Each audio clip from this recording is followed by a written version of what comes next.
Chemistry point YouTube channel पर आपका स्वागत है। आज हम क्लास 12th की केमिस्ट्री पार्ट 3 जिसका नाम है विद्युत रसायन के बारे में पढ़ेंगे। आपको आज का हमारा जो टॉपिक है ऑक्सीकरण और अपचयन अभिक्रियाओं के बारे में। ठीक है, ऑक्सीकरण और अपचयन अभिक्रियाओं को जो अच्छे तरीके से समझ लेगा ये पाठ आपका पूरी तरह से आसानी से उसकी समझ में आ जाएगा। उसके बाद आपको काफ़ी सरल महसूस होगा। इस वीडियो को आप अच्छी तरीके से देखिए और उसके महत्वपूर्ण इंपोर्टेंट्स के फैक्ट्स के बारे में नोट्स कीजिए या उनको ग्रहण कीजिए, समझने की कोशिश कीजिए। ठीक है, तो मैं पहले इस वीडियो में से पहले मैंने आपको ऑक्सीकरण और अपचयन के बारे में बताया था। तो यहाँ पर सबसे पहले ये देखना आपको, काफी बच्चों की ये समस्या है कि आपको सूत्रों के बारे में कैसे जानकारी। ठीक है बच्चों, तो सबसे पहले आपको ये देखना है कि सूत्र में हम जो कुछ तत्व ऐसे होते हैं जो एक से अधिक संयोजकताओं को प्रदर्शित करते हैं या दो प्रकार की संयोजकता प्रदर्शित करते हैं। उदाहरण के लिए हम अगर बात करें Fe2+, Fe3+, ठीक है, Cu1+, Cu2+, Hg+, Hg2+, ठीक है, एक प्लस लगा दो, ठीक है, Sn2+, Sn4+।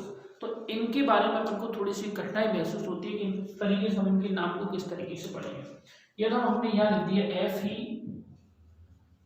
FeCl2 और इधर लिख दिया FeCl3। इसको बच्चों हम फेरस बोलते हैं और इसका नाम क्या बोलते हैं, फेरिक। ठीक है, दूसरा आपका SnCl2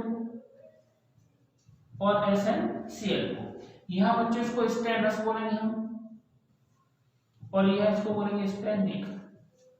ठीक है, तो ऐसे तत्वों के बारे में लिखने के लिए हम एक महत्वपूर्ण जानकारी आपको बता रहे हैं कि ऐसे तत्व जो दो संयोजकताओं को प्रदर्शित करते हैं उनमें कम संयोजकता वाले तत्वों के बारे में हम अस लगाते हैं उनके नाम में, और अधिक संयोजकता वाले तत्वों के नाम में हम क्या लगाते हैं, इक लगाते हैं। यानी इसका नाम क्या हो जाएगा बच्चों, फेरस, ठीक है, क्यूप्रस, ठीक है, मर्क्यूरस, ठीक है बच्चों, स्टेनस। ठीक है, और इनके बारे में हो जाएगा बच्चों फेरिक, क्यूप्रिक, मर्क्यूरिक, स्टेनिक।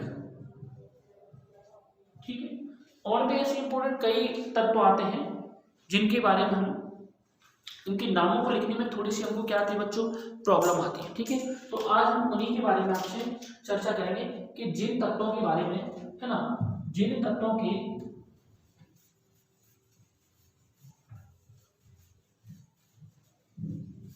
ठीक है, देखिए जिन तत्वों के अधिक संयोजकता वालों के लिए, ठीक है, जो तत्व दो प्रकार की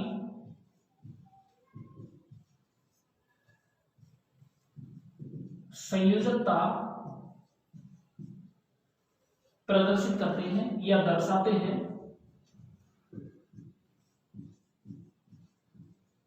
उनके लिए हम निम्न शब्दों का उपयोग करते हैं। उनके लिए हम निम्न शब्दों का उपयोग करते हैं। ठीक है, उपयोग करते हैं। ठीक है, नंबर 1, उच्च संयोजकता वाले तत्व के लिए एक लगाते हैं। ठीक है बच्चों, उसके नाम के अंत में क्या लगाएंगे, एक। और दूसरा आपका कम संयोजकता वाले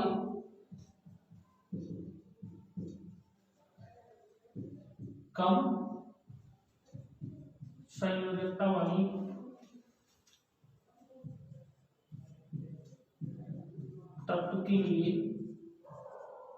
अस लगाते हैं। ठीक है बच्चों, इनको पहचानने के बाद आप आराम से किसी भी तत्व का नाम या किसी भी अणु का नाम, किसी भी सूत्र का नाम आसानी से पहचान सकते हैं। ठीक है, देखिए उदाहरण के लिए हम यहां लिखेंगे उच्च संयोजकता। ठीक है, और यहां लिखेंगे हम निम्न या कम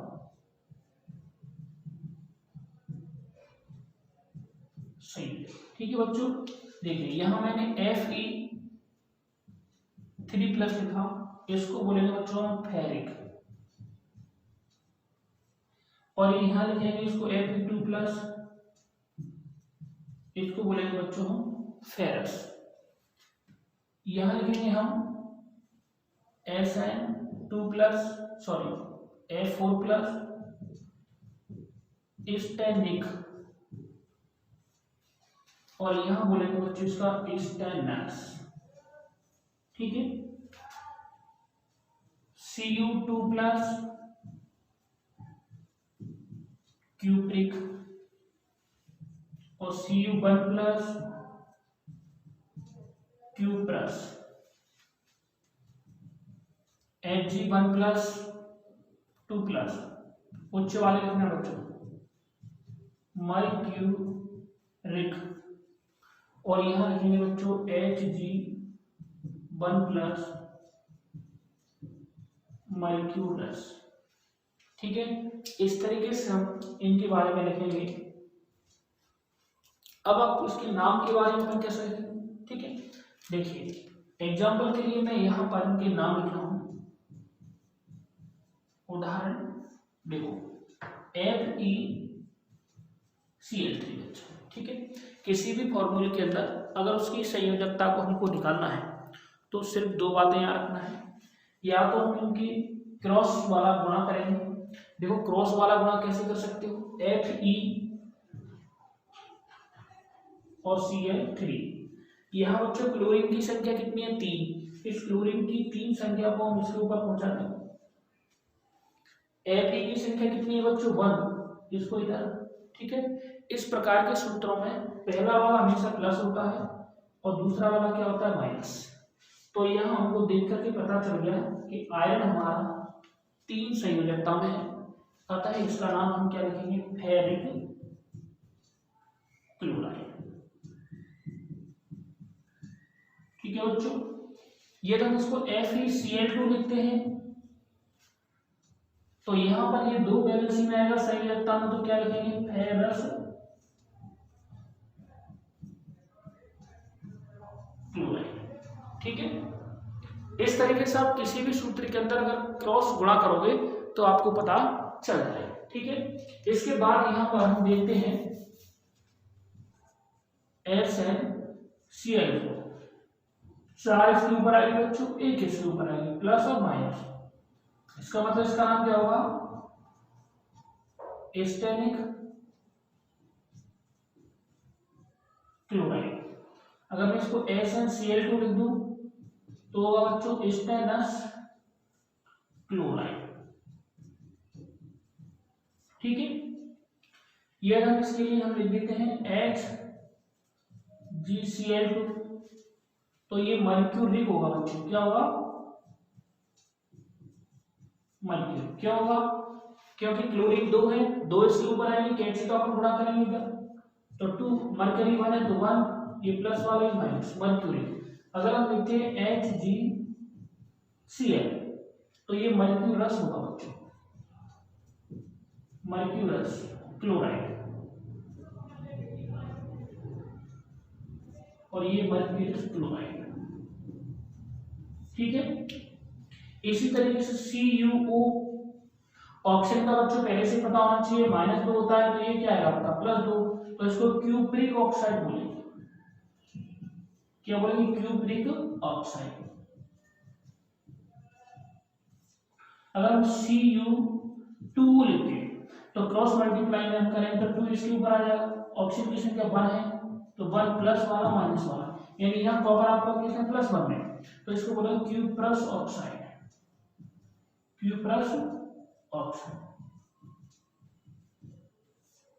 ठीक है बच्चों, इस तरीके से हम किसी भी तत्व के बारे में अपन लिख सकते हैं। इसके अलावा फिर भी आपको कुछ महत्वपूर्ण उनके बारे में आपको अगर हम किसी का सूत्र बनाना चाहते हैं, ठीक है, तो देखो H प्लस K प्लस, इनके बारे में आप इनको नोट कर लीजिए। H plus K plus Na plus Mg2 plus Ca2 plus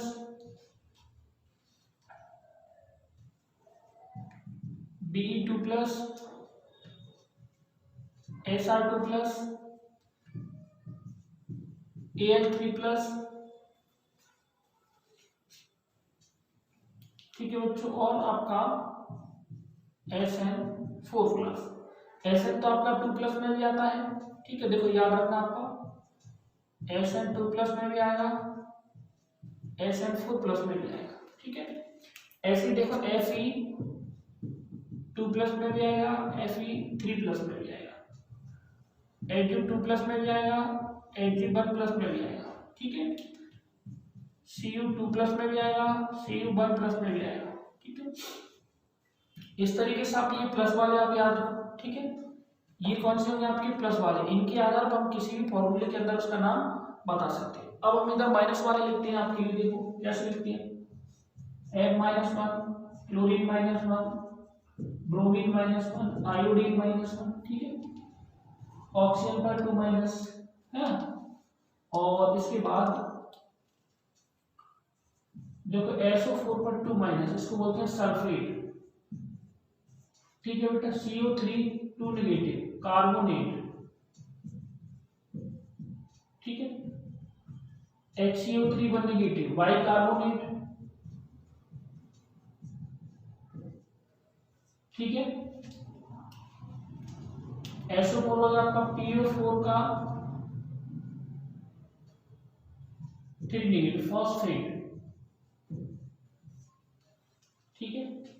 इस तरीके से आप कुछ फॉर्मूले के याद रखोगे, अब कोई भी सूत्र बनाने में आपको क्या होगी, आपकी आसानी होगी, ठीक है। सल्फेट, कार्बोनेट, ठीक है, फॉस्फेट, ठीक है। और क्या होगा ना कि इनसे अगर आपको कोई भी फॉर्मूले बना के लिखना है, तो देखो यहाँ Na का मतलब क्या होगा, सोडियम, ठीक है। अगर मैंने सोडियम के ऊपर कोई फॉर्मूला बनाया तो Na2 और SO4, जब SO4 आपका पूरा बन माना जाएगा, जब SO4 आपका पूरा बने तो सल्फेट है, तो सोडियम से क्रॉस मल्टीप्लाई करेंगे, इधर 2 आएगा, इधर बन के, तो SO4 पूरा सल्फेट है, तो ये प्लस वाला ये माइनस वाला, ठीक है। तो हो गया आपका सोडियम सल्फेट, क्या हो गया आपका सोडियम सल्फेट। अगर हम इसको कहें NaSO4 तो ये फॉर्मूला हम नहीं लिख सकते हैं, क्योंकि इसके पास 2 नेगेटिव है, तो हम इसके पास 2 प्लस चाहिए, तो एक Na के पास 1 प्लस होता है, तो 2 Na के पास कितने होंगे, 2 प्लस। ये वाले फॉर्मूला आपको सूत्र बनाने के लिए बहुत आसानी से रहेंगे, ठीक है। इस तरीके से इन सूत्रों को आप अच्छी तरीके से याद करिए, इसके आधार पर हम आराम से पता कर सकते हैं कि कहाँ पर संयोजकता में वृद्धि हुई है, कहाँ पर संयोजकता में क्या हुई है, आपकी कमी हुई है, ठीक है। अगर हम इसके बाद में लिखें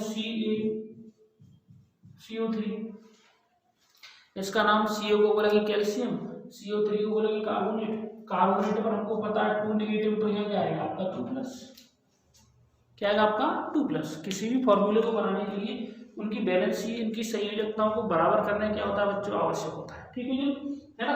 अगर हमने Al2O3 तो इसके ऊपर 2 पहुंचाइए आप, और इसके ऊपर क्या पहुंचाइए 3। एल्यूमिनियम की देखो कितनी होती है 3 प्लस, एल्यूमिनियम की 3 प्लस होती है, तो 3 से 2 से मल्टीप्लाई करेंगे तो प्लस की 6, इसकी -2, 3 दूनी -6, दोनों कैसे होंगे आपकी इक्वल, दोनों की बैलेंस कैसे होगी, इक्वल होगी, तो यहाँ हम एल्यूमिनियम ऑक्साइड कह सकते हैं, क्या कह सकते हैं आप, एल्यूमिनियम ऑक्साइड। OH में OH -2 हाइड्रोक्साइड, क्या लिखते हैं बच्चों, हाइड्रोक्साइड। देखो Ca और OH का होल ट्वाइस, OH को होल ट्वाइस लिख रहे हैं, इसका मतलब एक OH पर 1 माइनस है तो 2 OH पर 2 माइनस, तो यहाँ भी क्या होगा आपका 2 प्लस, है ना। तो इस तरीके से आप इन सूत्रों को अच्छी तरीके से पहले, ठीक है, हाँ नोट कर लीजिए, इसके स्क्रीनशॉट ले लीजिए।